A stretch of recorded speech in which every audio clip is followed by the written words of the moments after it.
So here I got the daily candle chart for SOFI Technologies.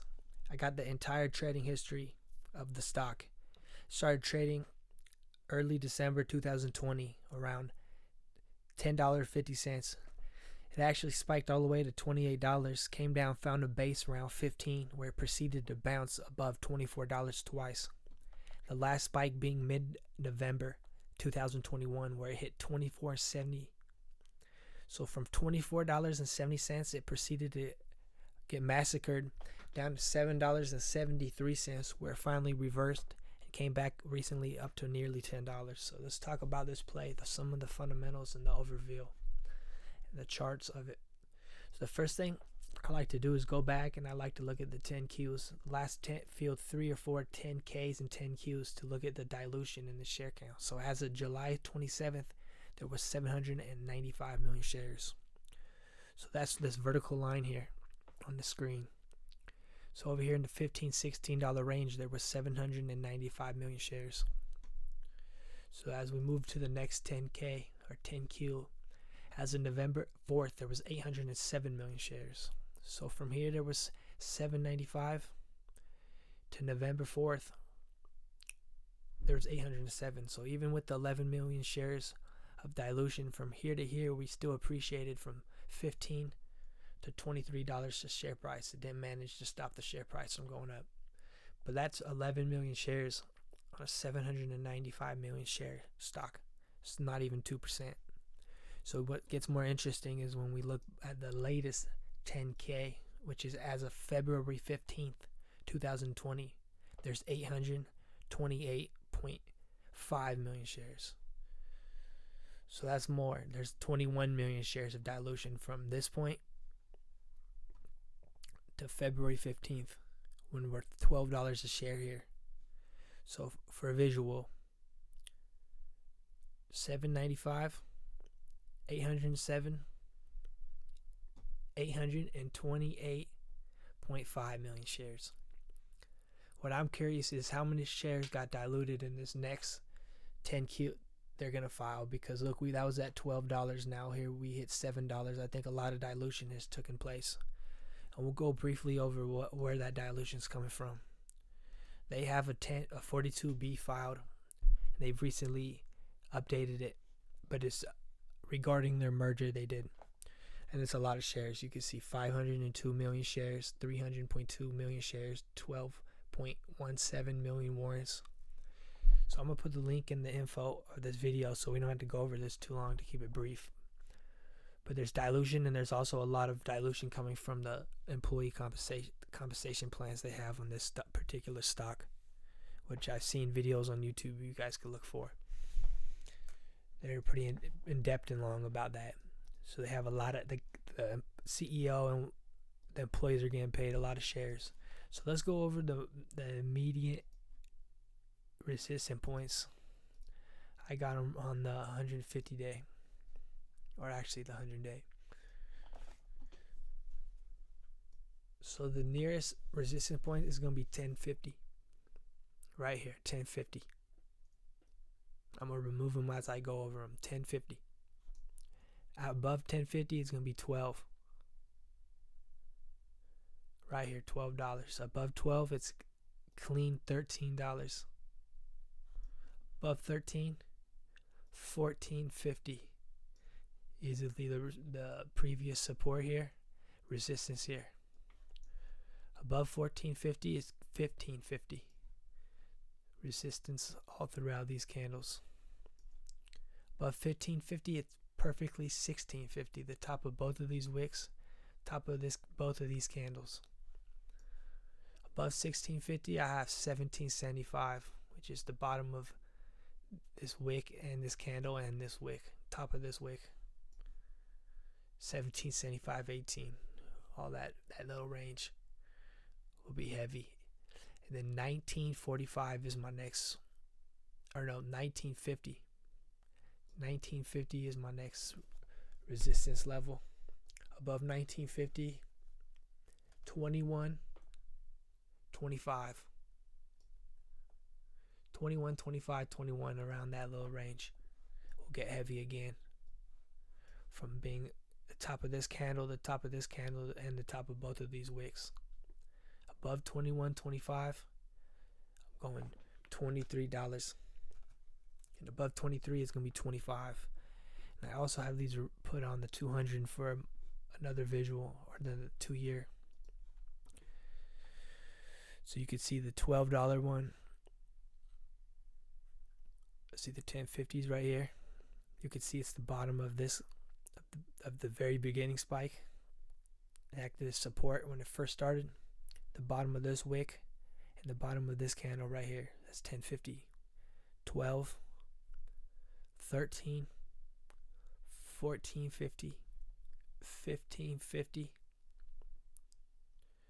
and then remember 1650, 1775, 1950.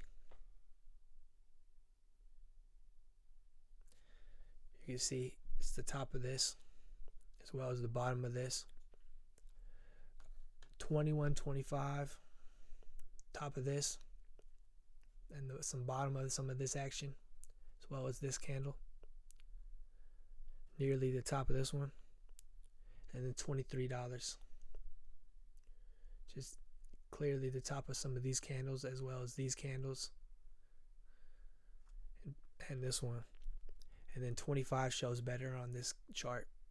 25 right here is the top of this wick, as well as these wicks. Not quite the top of this wick, but that's far out. I think the more realistic thing is going to come up to this 12, 13 and get rejected.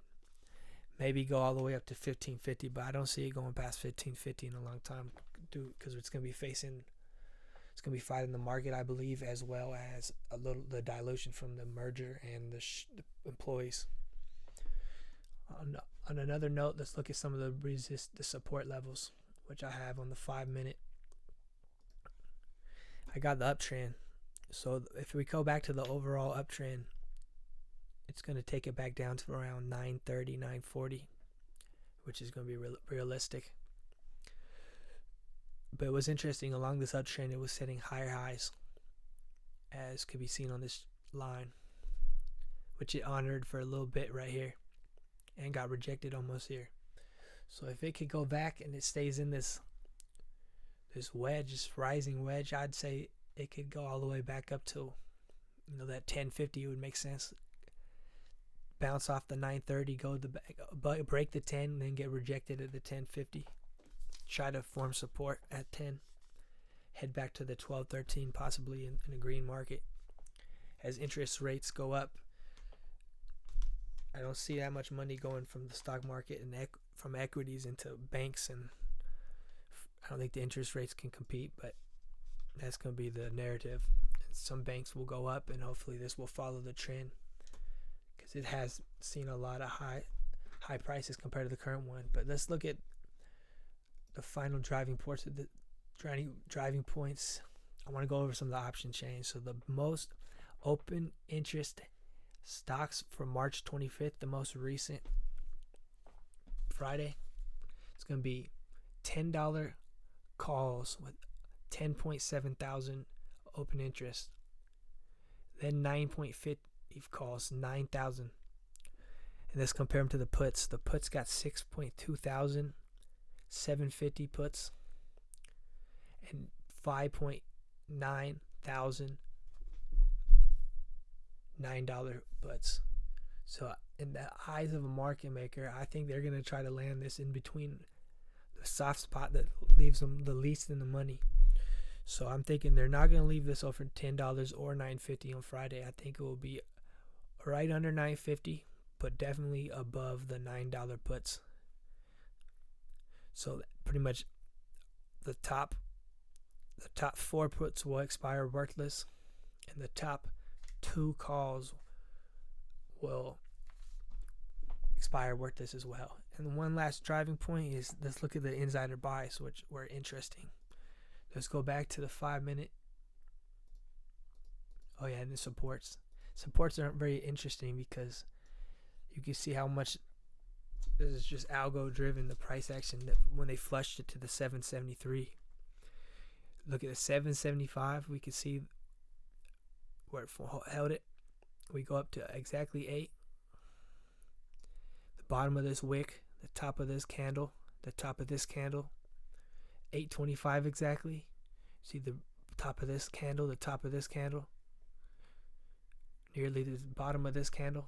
Then you go to 850 exactly, and it's the support here. The bottom of this wick, nearly the bottom of this wick, nearly the top of these 2 wicks, or this one wick in particular.